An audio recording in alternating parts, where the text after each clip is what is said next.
Alléluia, nous reprendrons la louange tout à l'heure pour un temps d'adoration. Et comme vous venez de vous asseoir et comme nous avons l'habitude de nous saluer, Alléluia, il y en a qui sont restés debout. On se lève pour saluer les voisins à droite, à gauche, derrière. Alléluia. Alors, c'est pas l'heure de l'apéro, les frères, mais c'est l'église source de vie, ça. On est tellement content de se voir que on est heureux de discuter. Mais je suis heureux. Nous étions en mission sur Briançon et Embrun. On est parti pendant une petite semaine. On a remplacé le pasteur Sylvain Gastineau et Nathalie Gastineau, le couple pastoral là-bas, qui font un travail extraordinaire dans la montagne là-bas, perdu. Il y a aussi une église et qui se donne les moyens d'avancer. C'était juste formidable. C'était trop bon parce que donc le matin, on prêchait à Briançon et après, et toute la nuit, il fait ça. Hein. C'est très fort. Et l'après-midi, à 15 heures, c'est-à-dire à 3/4 d'heure de route de chez lui, il fait la réunion. Il faut vraiment encourager les frères et sœurs qui sont là-bas. Et on est monté parce qu'en fait, il ne peut pas prendre de vacances parce que personne ne l'a remplacé. Je lui ai dit, l'an dernier, je lui ai dit, mais vas-y, je monte, nous on a des bons prédicateurs et prédicatrices, je sais que vous avez été bénis la semaine dernière. Amen, alléluia. Donc elle a prêché sur le Kairos, il est passé là, hein, et le Réma. Et donc on était à Embrun, et à Embrun on commence la réunion, et on est 8 ou 9. Je me dis, waouh, c'est bien. On va te donner, moi, pour 9, même pour un, je prêche comme s'ils étaient 1000, hein, c'est pas grave.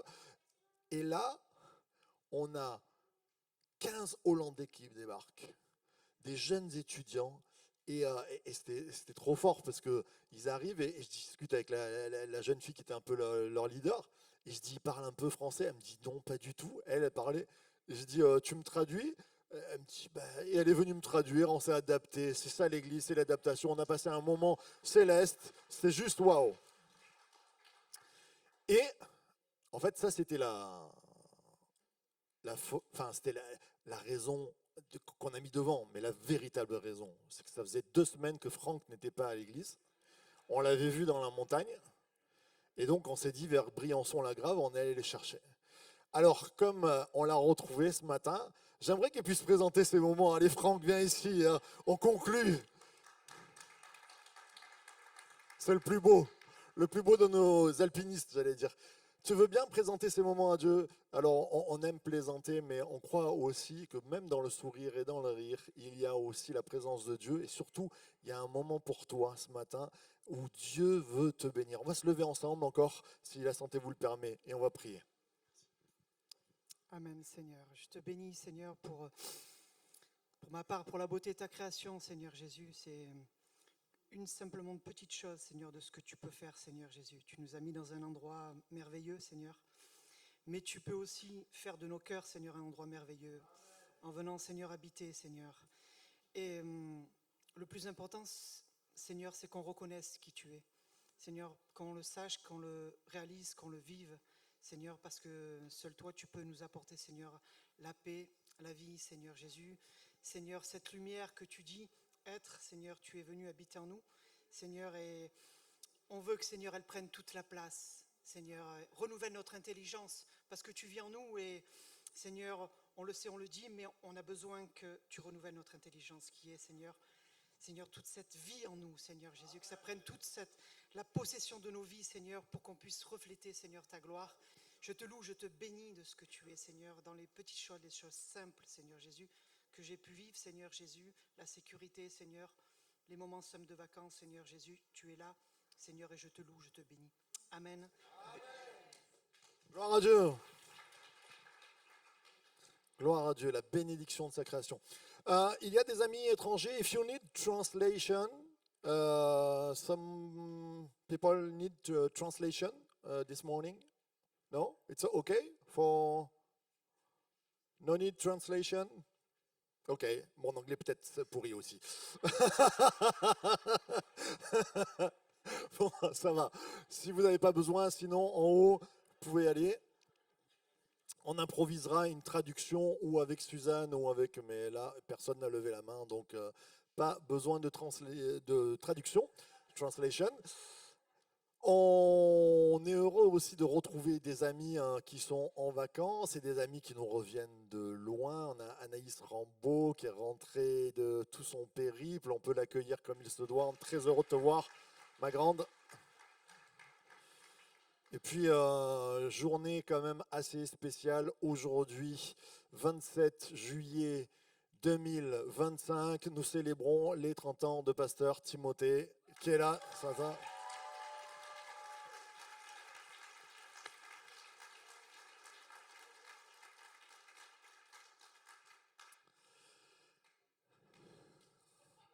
30 ans, c'est pas rien, hein?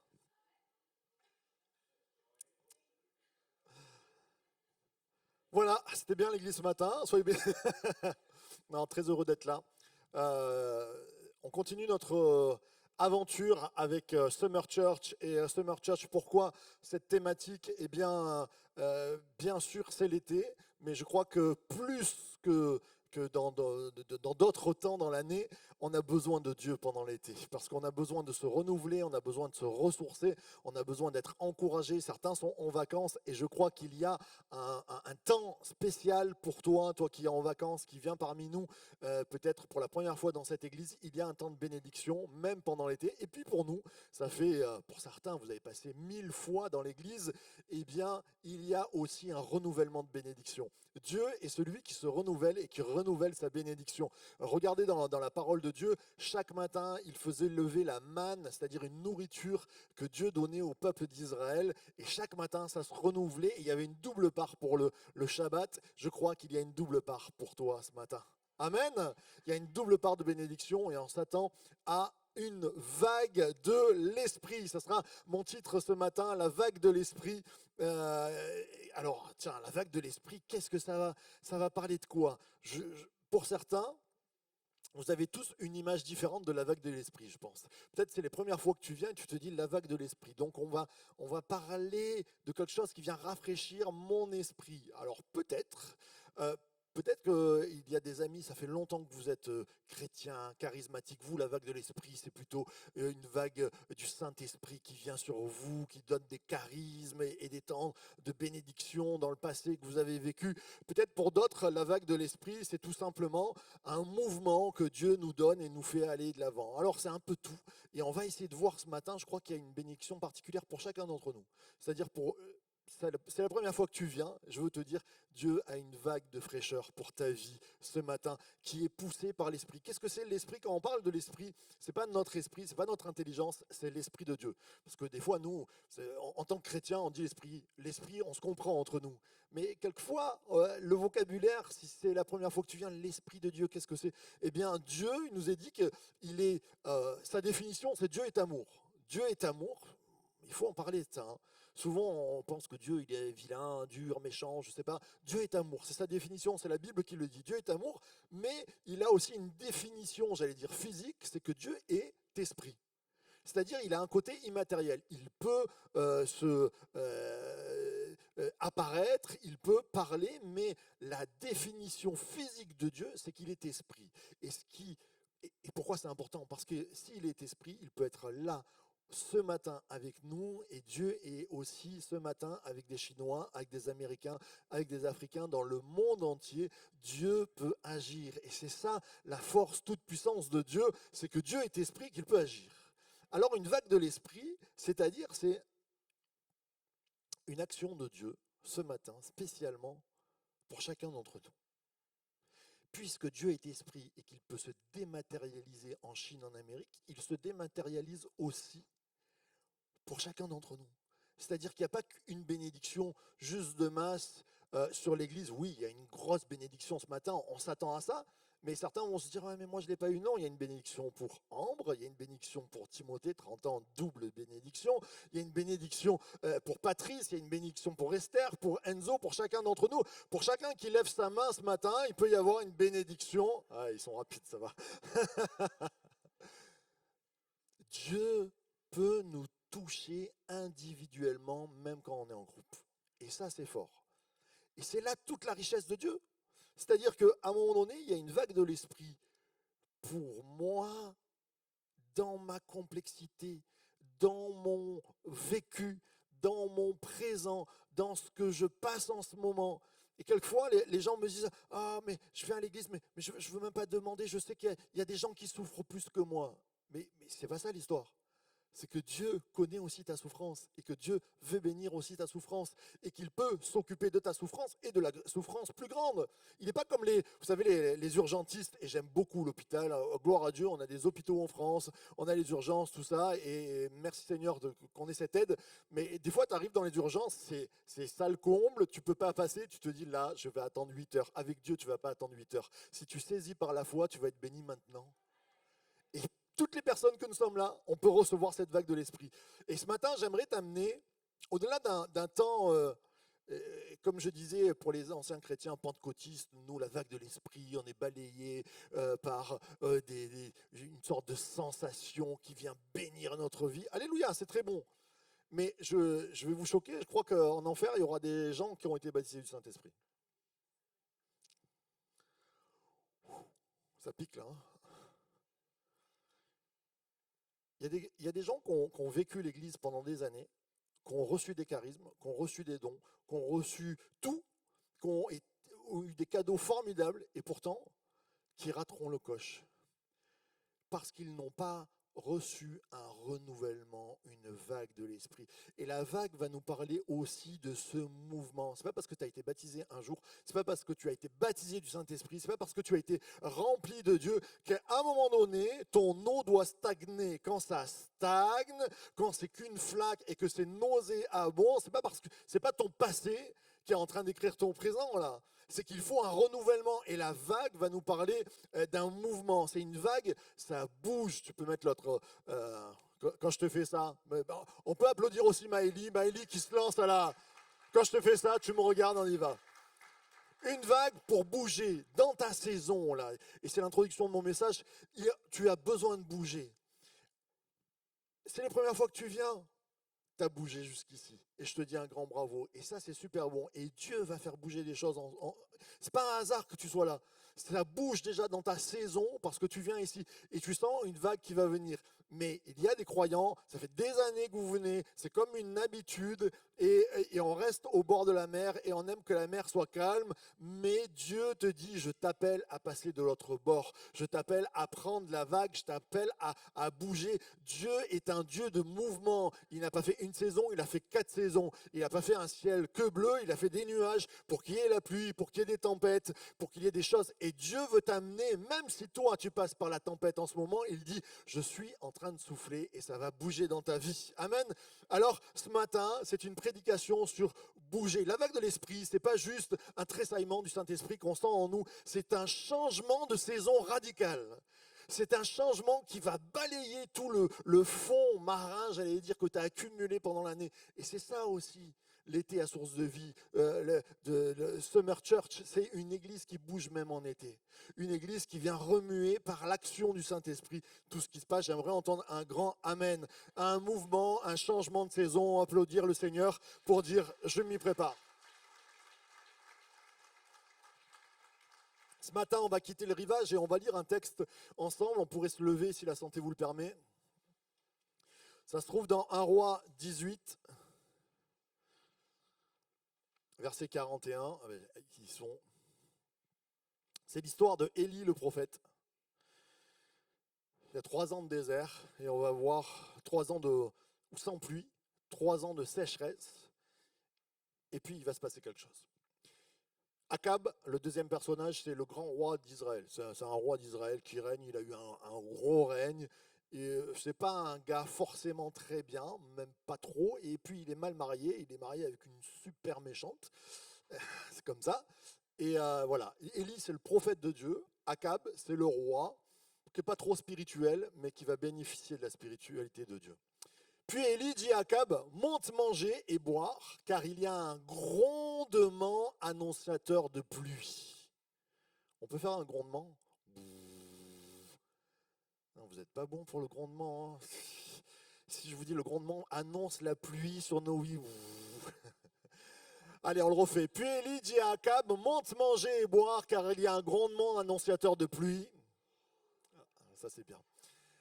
Akab monta manger et boire. Quant à Élie, il monta au sommet du Carmel et se penchant jusqu'à terre, il mit son visage entre ses genoux, puis il dit à son serviteur, monte, regardez du côté de la mer.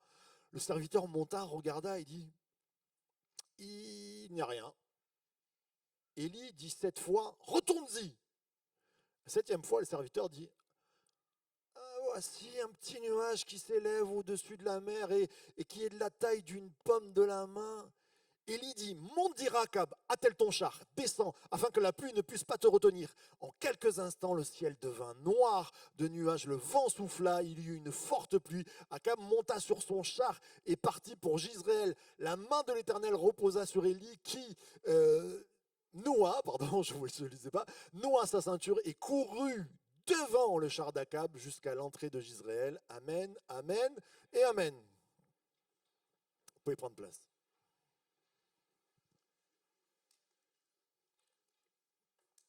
Donc on se remet dans le contexte. Peut-être que vous ne connaissez pas le contexte biblique. Donc dans la Bible, il y a des récits. Ce ne sont pas des légendes. Ce sont des récits qui viennent nous parler d'hommes, de femmes comme nous, qui ont une connexion avec Dieu, qui ont une communication avec Dieu, qui connaissent Dieu plus ou moins, et qui on raconte leur histoire face à la bénédiction que Dieu peut faire dans leur vie. Donc, on a d'un côté Élie le prophète. On pourrait dire aujourd'hui c'est un pasteur, c'est un prêtre, c'est quelqu'un qui connaît Dieu, c'est quelqu'un qui passe du temps là dans la prière, c'est quelqu'un qui... il est le prophète, il est le représentant de Dieu sur terre. Et puis on a Akab, on pourrait dire un homme du gouvernement qui connaît Dieu. On pourrait dire il n'est pas pratiquant. C'est pas un pratiquant. Et des fois, il vient voir le prophète, on voit, mais c'est pas un pratiquant. C'est quelqu'un qui connaît, mais il n'est pas pratiquant. Peut-être que nous, dans nos vies, on connaît, mais on n'est pas pratiquant. Peut-être qu'on va à l'église une fois au baptême, au mariage, ou peut-être qu'on venait à l'église, mais on pratique un peu moins. On connaît, on sait. Et donc, Élie, en fait, on est dans une région d'Israël, qui est quand même une belle région, verdoyante, mais là, depuis 3 ans, il n'y a plus de pluie.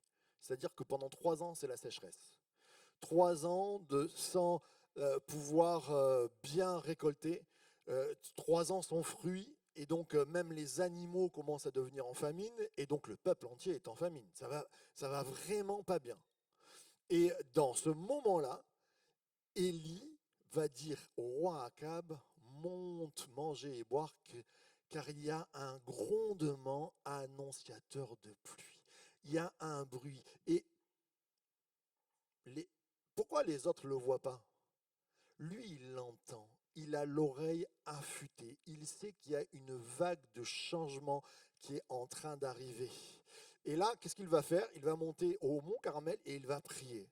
Il va prier jusqu'à 7 fois. Il n'y a rien qui se passe. Même celui qui travaille avec lui, son stagiaire, il est là, il dit, non, il n'y a rien. 1 fois, 2 fois, il n'y a rien. 3 fois, il n'y a rien. 4 fois, il n'y a rien. 5 fois, il n'y a rien. 6 fois, je vais boire un café. Écoute, c'est bon. Jusqu'à 7 fois, il y a un petit nuage.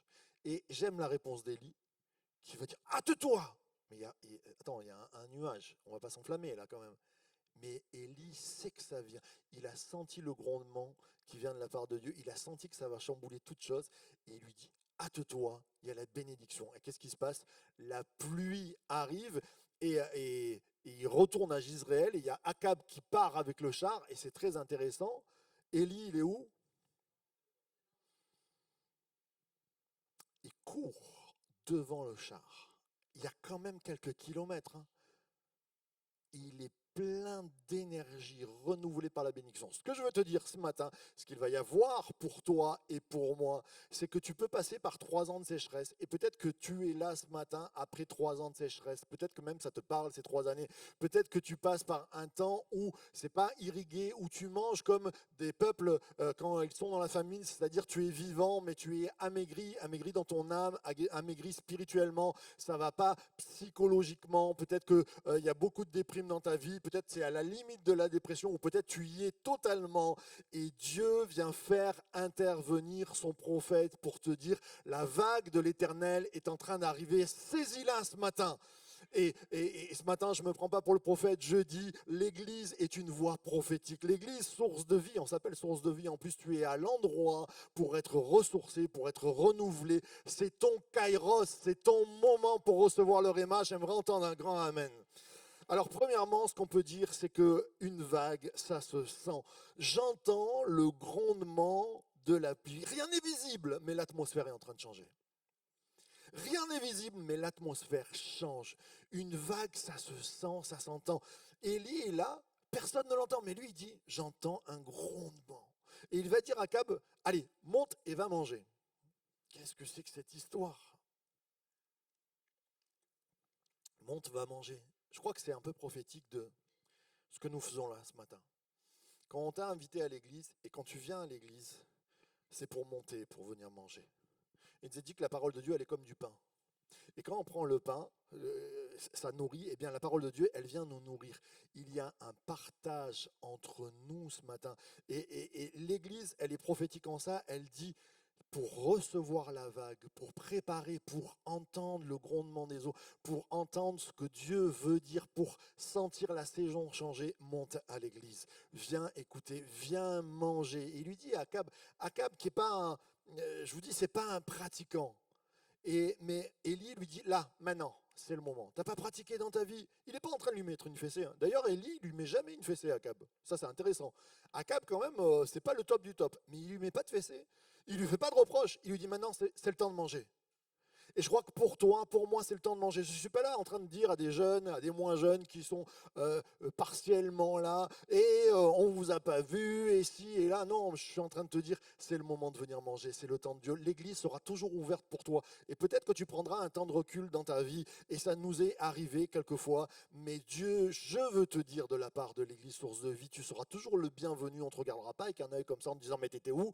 Mais on veut te dire, il y aura toujours à manger. Et hâte-toi de monter, parce que la bénédiction, elle est ici. Dieu a préparé des mets succulents. Je crois, quelquefois, quand on force les gens en leur disant c'est contre-productif, et là je parle aux parents et aux grands-parents, donnons envie.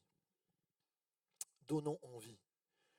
Je parle aux conjoints aussi. C'est pas à force de rabâcher et de dire il faut venir à l'église parce que sinon tu es un pécheur.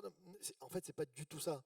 C'est que on rate notre vie par manque de bénédiction.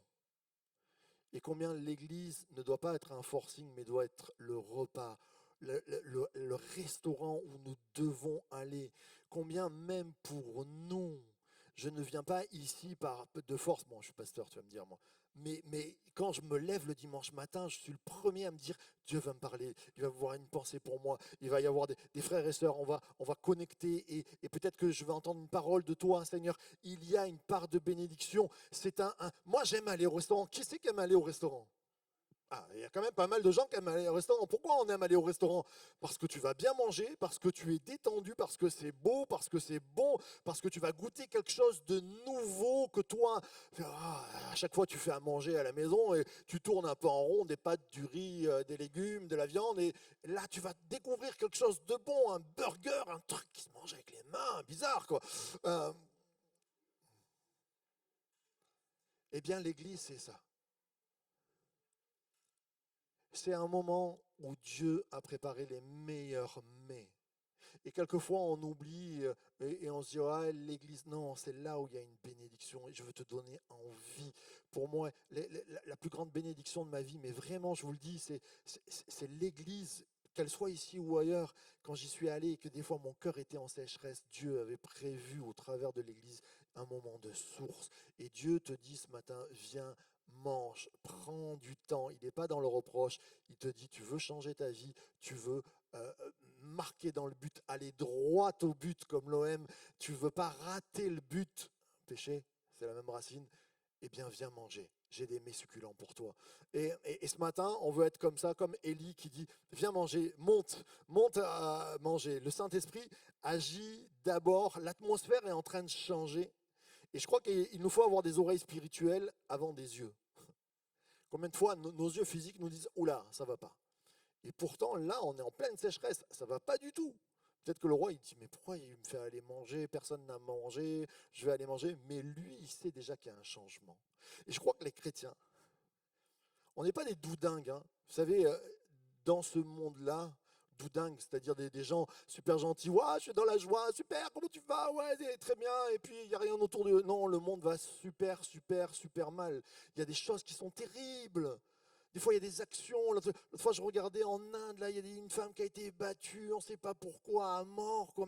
Mais c'est quoi ton histoire? Elle avait l'âge de ma fille. C'est quoi ce monde où il y a 150 000 Russes qui vont se faire tuer dans un pays qui n'est pas le leur? Et pourquoi? Pour rien, quoi. Et de la haine, mais c'est diabolique. Il y a l'action du diable qui agit dans le monde. Des fois, on se dit, mais pourquoi ça va si loin? Pourquoi tant de souffrance? Oui, le monde ne va pas bien. Et même si on est en côté en fraîcheur, je vais te dire, le monde ne va pas bien. Mais je crois que l'Église est une réponse à ce mal qui va mal. Je crois que je prêche un Dieu qui nous aime, et je prêche un Dieu qui est amour, mais qui nous a laissé les libertés d'être méchants aussi. Et le fait, comment arrêter la méchanceté sur cette terre, comment arrêter les abus qui sont tout autour de nous. Il n'y a pas besoin d'aller en Inde pour voir qu'il y a des souffrances, il y a du racisme, il y a du sexisme, il y a des infanticides, mais il y a des choses terribles autour de nous. Et je crois que l'Église, plus que jamais, doit se lever parce que Dieu est amour et parce que notre message peut amener la lumière dans les ténèbres. Et ça se passe où? Dans l'invisible. C'est comme un grondement. Et moi, ce matin, je sens le grondement de l'Esprit qui dit, je t'ai envoyé comme une source, comme une lumière. Tu es la lumière du monde. Et c'est pas que Christ la lumière du monde, puisque Jésus a dit, vous êtes la lumière du monde. Tu es la lumière du monde. Nous sommes ce grondement qui avance. Mais est-ce que tu le sens ce matin? Est-ce que tu sens que ça fait bouger comme une vague dans ta vie? Vous savez, une vague, ça vient petit à petit. Des fois, on voit, hop là, il y a un gros rouleau qui se lève et ça te prend. Et je crois que le Saint-Esprit est en train de travailler. Jésus va dire à un homme traditionnaliste, religieux, Nicodème, il va lui dire, le vent souffle où il veut, il va où il veut. Mais toi, tu ne le sens pas. C'est intéressant ça. Un homme qui devait sentir tout ce qui se passe ne le sent pas. Et là, je parle à nous croyants. Combien de fois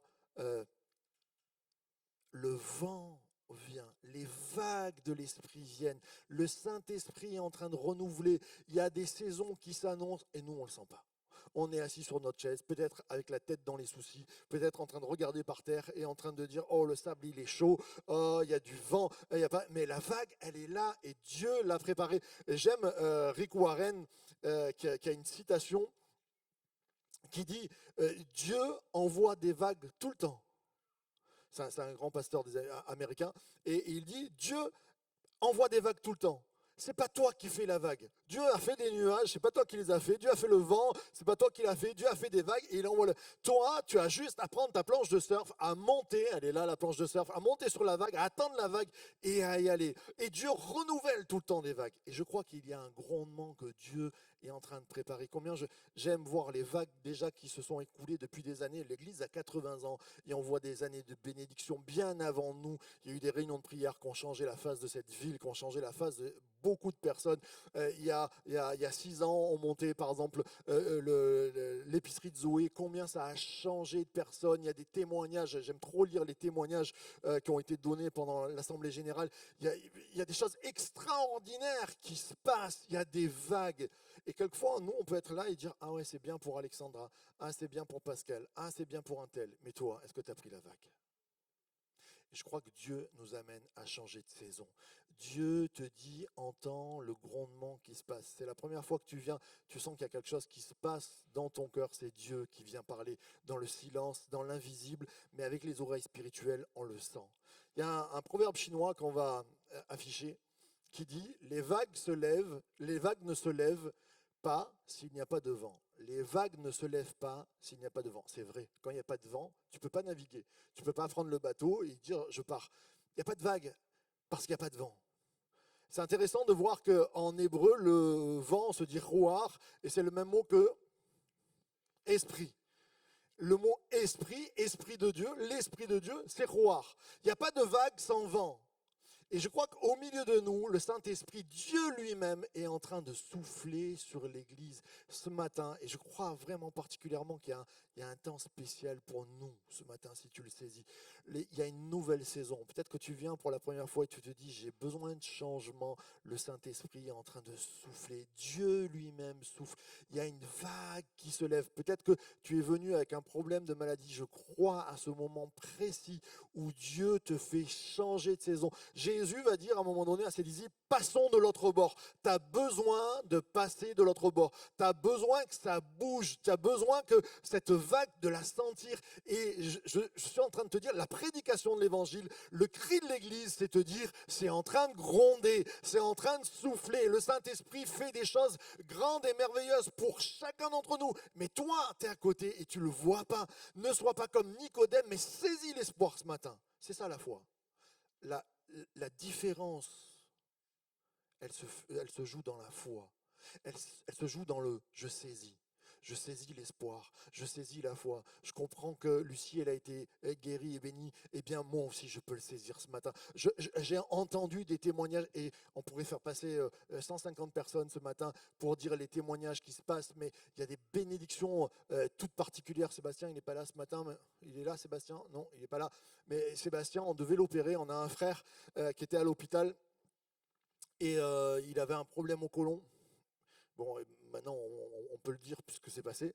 Mais il me téléphone. Je savais qu'il était à l'hôpital. Il avait eu une irritation. Je me suis dit, bon, ça va, tranquille. Et puis quand il m'appelle, je sens qu'il a les sanglots dans la... Je dis, oh, qu'est-ce qu'il y a? Il me dit, écoute, je viens de voir la chirurgienne, la chirurgien, et elle me dit peut-être que je vais avoir une poche, quoi. Le gars, il a 30 ans. Enfin, 40. Non, il a 40, vraiment? Ouais, ben, il fait beaucoup plus jeune. Et il est super bien taillé, super beau, tout ça. C'est pas, voilà. Et on parle, et je dis, bon, écoute, je viens vite à l'hôpital. Je passe, et qu'est-ce que j'ai amené, moi? Je suis face à un gars qui est face à une déstabilisation totale. Qu'est-ce que j'ai amené? Je suis ni médecin, je suis, je suis son ami, mais qu'est-ce que je peux amener? Et là, dans mon cœur, je sens le Saint-Esprit qui me dit, crois seulement. Et je lui dis, mais on est ensemble là. Je sais que tu es face à une tempête, face à une sécheresse là qui vient de t'atteindre. Des fois, les sécheresses, elles ne durent pas 3 ans, mais des fois, ça pique. On dirait que comme tu es un ballon, que tu as été crevé, un pneu. Des fois, tu sais, un pneu qu'on crève, il n'y a plus rien, il n'y a plus d'air. Tu te dis, mais où va ma vie là? En une seconde, tu as une mauvaise nouvelle, tout est détraqué. Je lui dis, crois seulement, viens, on prie. C'est rien la prière. Mais c'est le vrombissement de la foi de Dieu. C'est le grondement qui vient et qui dit. Et je passe à la deuxième étape, s'il te plaît, si tu peux mettre la série. La vague, ça se prépare. Et Élie s'est mis à prier. Et avec Sébastien, on s'est mis à prier une prière simple. Aujourd'hui, il y a des livres qui t'expliquent que pour prier bien, il faut faire ci.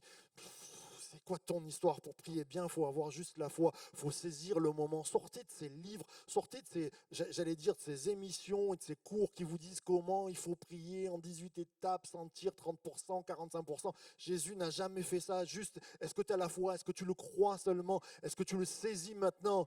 Les plus beaux miracles que j'ai vus, c'est des gens qui ne t'expliquent pas la foi. Hein. C'est chez des tziganes, des fois, où ils ne peuvent pas t'expliquer la théologie en 3 points, tout ça. Ils prient juste au nom de Jésus, t'es guéri, basta. Et je crois que là, on était là avec Sébastien, on est face à un mur, on est face à une sécheresse subite, on est face à quelque chose de problématique et on prie.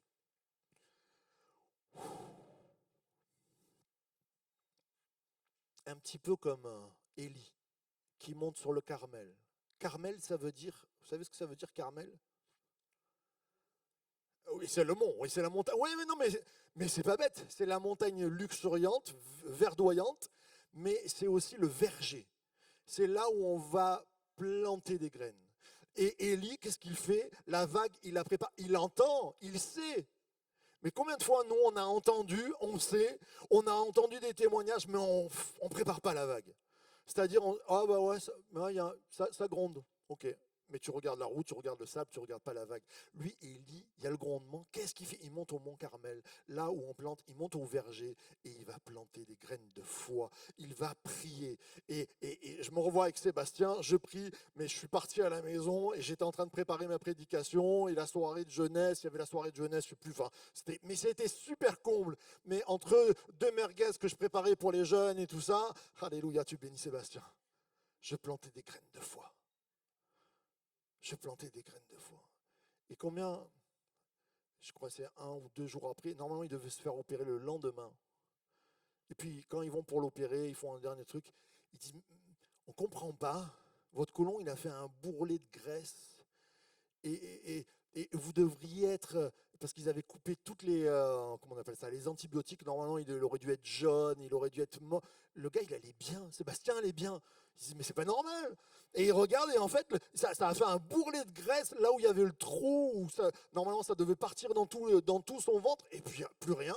Puis ils disent ben non, on va attendre encore 1 jour, 2 jours. Et nous on prie, on est là, on dit Seigneur il est où le nuage? Oh!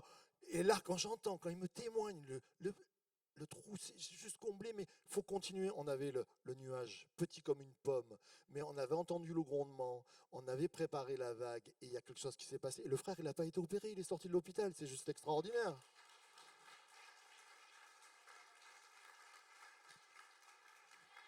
Gloire à lui. C'est ça qui se prépare pour toi ce matin. Et on prépare. Prier, ça ne sert pas à rien.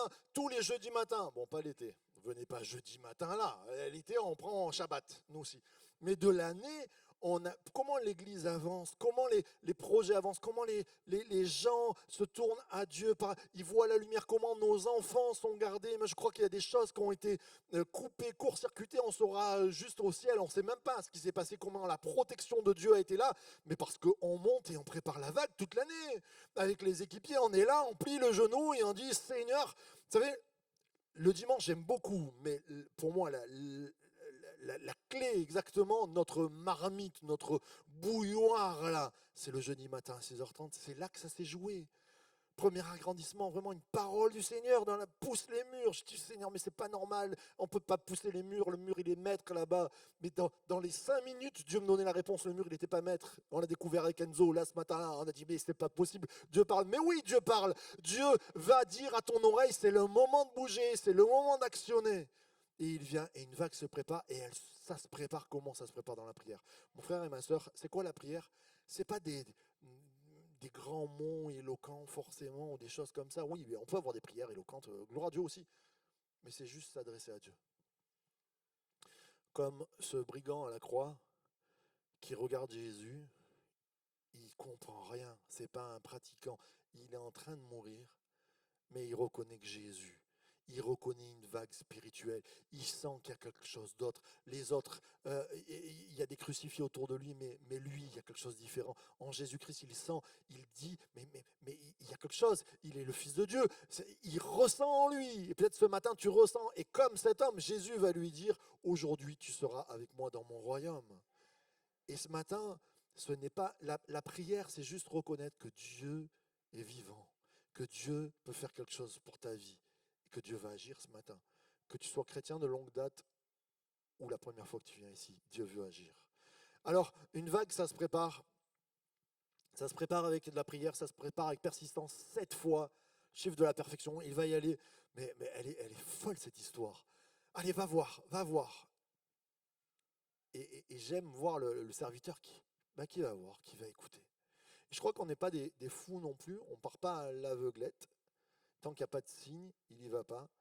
Et c'est intéressant de voir Élie qui travaille et qui dit, mais quand il l'entend, il y a le signe, il y a le petit nuage, il sait que c'est le temps d'arrêter la prière et de se mettre à courir. Il sent que c'est le moment. Et Éphésiens 5 dit, réveille-toi, toi qui dors, réveille-toi d'entre les morts, Christ t'éclairera. Il y a un moment où il faut se réveiller, les frères et sœurs. Il y a un moment pour notre vie, on n'est pas là pour chauffer les chaises. C'est bien d'être là, je vous applaudis moi le premier, c'est très bien, mais il y a un moment où il faut prendre la vague. Il faut saisir cette vague. Elle est là pour toi, elle est là pour moi. Une vague, bien sûr, ça se prépare. Jacques va dire, l'apôtre Jacques, Élie était un homme de la même nature que nous, mais il a prié avec insistance. Élie était un homme de la même, c'est-à-dire comme toi et moi. Ce n'était pas un super-héros, mais il a prié avec insistance. Mon frère, ma soeur, je t'encourage à prier avec insistance. Il n'y a pas la bénédiction, continue à prier. Il n'y a pas la bénédiction, continue à prier. Il y a un nuage qui arrive, commence à célébrer, commence à marcher. Et on va vers le troisième point, une vague, ça se surfe. Et on a besoin de monter sur le surf et de prendre la planche. Et il y a des personnes, ils regardent les autres toute leur vie en disant waouh, c'est fort ce qu'ils sont en train de faire. Waouh, ils montent sur le surf, mais moi j'ai peur. Oh, moi je suis bien assis dans le sable. Et puis ils passent, ils vivent leur vie par procuration. Ils peuvent te raconter le miracle que leur voisin a eu. Ils peuvent te raconter ce que l'Église a vécu. Mais dans leur vie, il n'y a rien qui se passe. Moi j'ai envie d'une église de surfeurs. Et je crois qu'on est ensemble une église de surfeurs. C'est pour ça qu'on a mis toute la décoration, la planche. Merci Maïli de l'avoir faite. Mais on est là on est sur le qui-vive. Et peut-être tu vas me dire, mais moi je ne sais pas surfer. Mais viens avec nous, on va t'apprendre. La main de l'Éternel fut sur Élie et il courut. J'ai envie de te dire ce matin, lève-toi et cours, comme la pianiste vient me rejoindre en courant pour jouer au piano.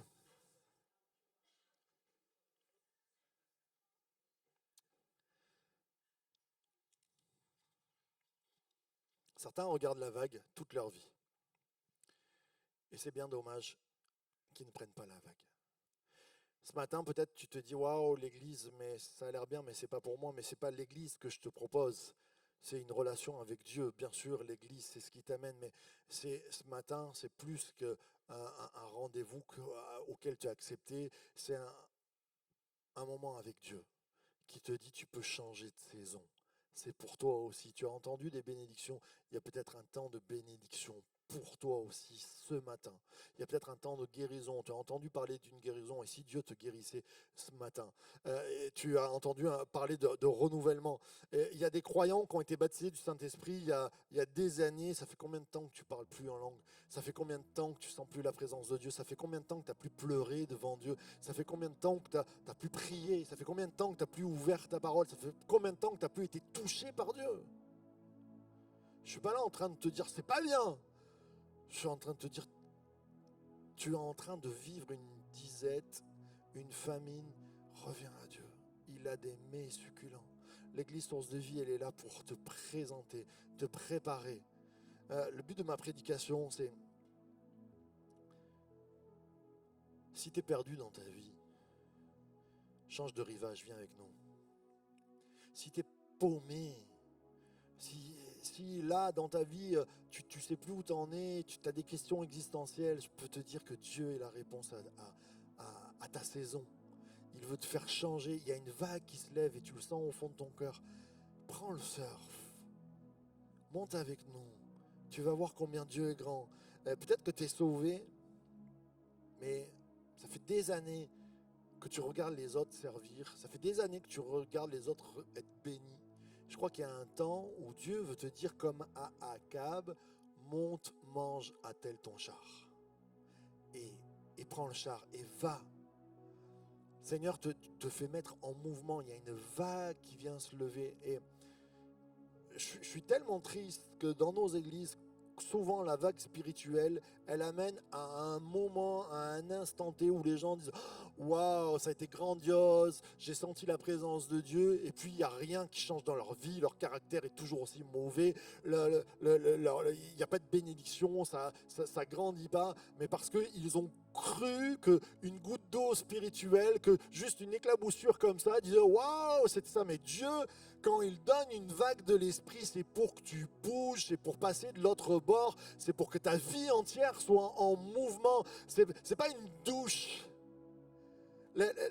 La bénédiction de Dieu, souvent dans nos églises charismatiques, elle est vécue comme une douche. Waouh, c'est bon, j'ai été rincé. Waouh, ça a été frais, ça a été rafraîchissant et basta. Non, c'est une vague qui te transporte. Et je reviens à Ézéchiel qui vit à un moment donné. Dieu lui donne une vision et il avance dans l'eau et puis il met un pied après l'autre et puis l'eau commence à monter. Et le prophète lui-même va dire, on ne pouvait traverser qu'en nageant, et quand on n'avait plus pied. Et à un moment donné, Dieu te dit, t'as plus pied, mais c'est là où je veux t'amener. C'est là où je veux t'amener, là où tu vas pouvoir naviguer. Passons de l'autre bord. Et à chaque fois, il y a des temps qui sont compliqués. Quand vous regardez dans la parole de Dieu, même quand ils sont en bateau, les disciples, ils prennent des vagues extraordinaires et ils se disent, on va couler. Plein de choses dans nos vies qui nous font dire, on va couler, ça devient compliqué, ça fait peur. Le Seigneur te dit, je suis avec toi. Est-ce que Jésus dort dans la barque de mon cœur? Parce que si Jésus est présent, et je ne dis pas dormir pour dormir, mais quand Jésus dort dans la barque de mon cœur, c'est il se lève, il menace la tempête et je vais de l'autre bord. J'aime ce passage où Jésus, en pleine tempête, il dort. Les autres, ils sont en stress total. Jésus, il est comme Élie, il sait où ça va l'amener. Il entend le grondement des eaux, il entend la tempête, mais il se réjouit de la tempête. Parce que s'il n'y a pas de tempête, le lac, il n'avance pas. C'est là aussi où la force, peut-être tu passes par une tempête. Et je conclus avec ça. Et tu pestes comme les disciples qui disent on écope, on est rempli d'eau. Et Jésus, il dort. Pourquoi il dort? Parce qu'il sait que s'il n'y a pas de vent, il n'y a pas de vague. S'il n'y a pas de vague, il n'y a pas de tempête. Et s'il n'y a pas de tempête, ton bateau, il n'avance pas. Et pourquoi Paul va dire les épreuves sont pour moi un poids de gloire, les épreuves sont pour moi un tremplin dans ma vie. Et nous, on est tous là en train de lire dans les Corinthiens, on lit Paul, on dit qu'est-ce qu'il dit? Moi, j'aime pas les épreuves. Mais parce que Jésus nous ramène à cette tempête. Parce que quand le vent souffle, ton embarcation à l'avance, quand la vague se forme, alors oui, il y a des éclaboussures. Alors oui, tu écopes. Alors oui, ça fait peur. Mais quand Jésus est dans ton bateau, alors la tempête, elle peut te menacer. Et c'est trop bon. Parce que quand Jésus se lève et qu'il menace la tempête, juste après, il nous est dit, ils accostèrent de l'autre bord. Et je crois que ce matin, Dieu veut te faire comprendre que l'épreuve par laquelle où tu passes, elle est juste formidable parce qu'elle te fait avancer. Elle est peut-être difficile à passer, elle te fait peur, mais Jésus, est-ce qu'il est dans ton bateau? S'il est dans ton bateau, tu vas passer crème. Ça va passer, tu vas accoster de l'autre bord. Alors j'aimerais qu'on se lève ensemble.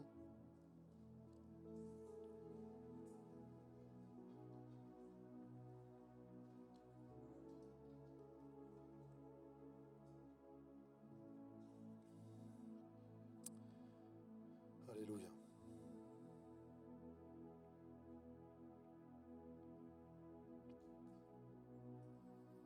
Je crois à un mouvement et un changement de saison ce matin. Je crois que pour l'Église entière, on est en train de vivre un mouvement. Plein de choses peut-être qui nous font peur, mais on se dit Seigneur, souffle. Allez, on est prêt, on prend la planche de surf, envoie ta vague.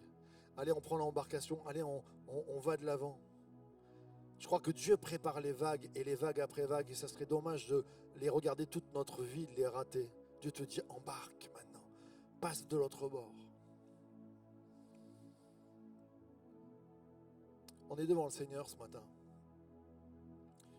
Peut-être que c'est la première fois, moi je ferme les yeux, on est en train de fermer les yeux, on est en famille, mais on ne se regarde pas. Moi, je ne suis pas là pour savoir qui lève les mains ou pas.